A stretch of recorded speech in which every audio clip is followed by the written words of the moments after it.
இயேசு அவர்களை நோக்கி, உலகெங்கும் சென்று படைப்பிற்கெல்லாம் நற்செய்தியை பறைசாற்றுங்கள். நம்பிக்கை கொண்டு திருமுழுக்கு பெறுவோர் மீட்பு பெறுவர், நம்பிக்கையற்றவரோ தண்டனை தீர்ப்பு பெறுவர்.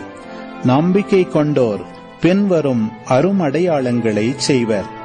அவர்கள் என் பெயரால் பேய்களை ஓட்டுவர், புதிய மொழிகளை பேசுவர், பாம்புகளை தம் கையால் பிடிப்பர், கொல்லும் நஞ்சை குடித்தாலும் அது அவர்களுக்கு தீங்கு இழைக்காது.